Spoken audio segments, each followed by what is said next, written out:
Hey guys, welcome to Studio. Today I thought I would do something a little bit different and talk to you about voting and the importance of voting. For those of you who might not know, the UK is going to be having a general election which is going to be taking place on June the 8th, which isn't that long away, and you have until tomorrow to register to vote.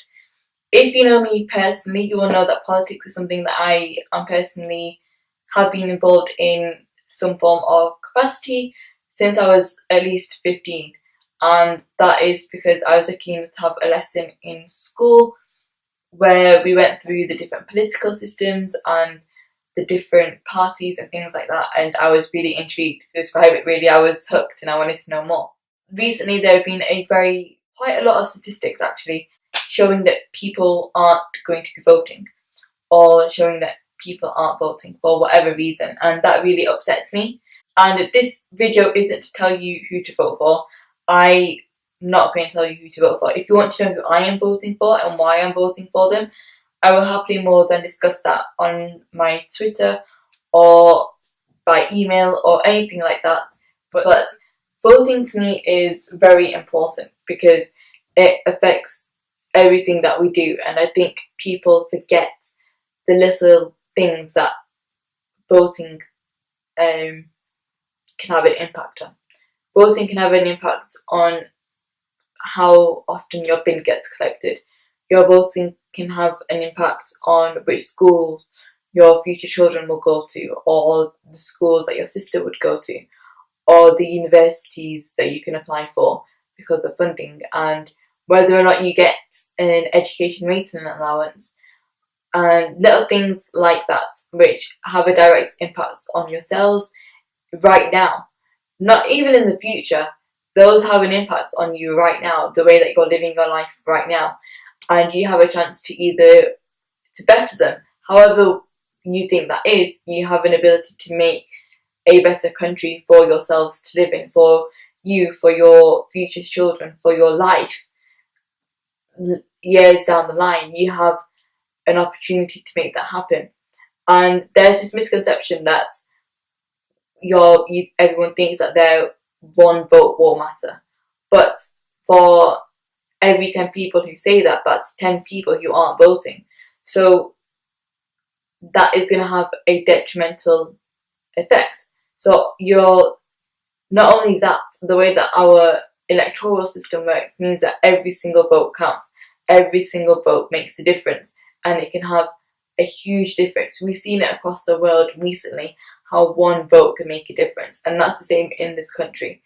If you have an opinion on these things, if you've come home from work thinking you were mistreated, or if you come home from an experience with the NHS and you have an appreciation for it and you want to improve it, and you want to keep it going, then you need to vote to exercise that, to get that point across, to ensure that that happens. And those are just two examples, but there are so many more examples. For example, the tests that students get when they're in school, whether that's as little as your primary school SATs, it has an effect on things like that. And it's very easy to think that we all live in this little bubble where our world doesn't count, but it really does count. Every word that you say counts. And voting takes 2 minutes. It literally just takes 2 minutes. All you have to do is go to your nearest polling station, vote for whoever you want to vote for. All you have to do is put a little cross. I think it's a cross. Put a little cross and put the piece of paper in the ballot box, and you're good to go. It's 2 minutes out of your day. You can go either before work or before college, or you can either go after work or after college or university, wherever you are, whatever you're doing that day. The polling stations are open until 10. They're open from about 6 o'clock, I think. And, so you've got time to do that. If you don't want to actually go somewhere to physically do that, because I know people our age are very used to doing things online and things like that, you can do it by postal votes.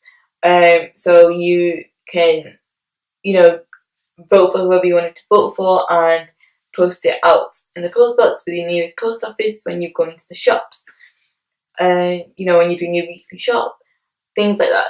I know there's this misconception of who to vote for, why you should vote for a certain party, and there is so much more information out there than we've had ever before for any elections, and it can be quite overwhelming. And if you want to vote, you're just not sure the best way to vote, first thing to do is to register to vote. I'll leave a link to Hannah Witten's video in the description bar below. She literally registers to vote online, on camera, and it takes about 3 minutes. If that, it's all done online. You can do it whilst you're boiling the kettle for a cup of tea, and that's it. After that, you have until June the 8th to figure out who to vote for. The way I did it when I first voted was I knew who my parents were voting for, and I didn't want to make my decision based on that. I knew roughly who I wanted to vote for, but I wanted to make sure. So what I did was I read 2 of the party manifestos. I should have read all 3, I'm not going to lie. However, I knew I was going to vote for one of the parties. So I read 2 party manifestos, and I decided to go with the party that aligned most with my vision for the country, the values that I aligned with personally in my personal life, and that's who I voted for. All the party manifestos have now been released from the 3 main political parties, so I will leave a link to those as well in the description bar below. That is the best way to get an informed decision, because like I said, there are a lot of articles out there. Either way, either party that you're looking at, there will be some agreements, some disagreements, so it's good to get a balanced reading.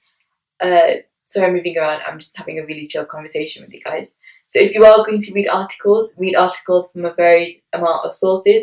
So just read it from a certain newspaper, read it from a different newspaper's perspective as well. I'm also going to leave a link to Rick Edwards' podcast, his book that he's written as well. I'm going to leave a link to that in the description bar too, because I think that is super important.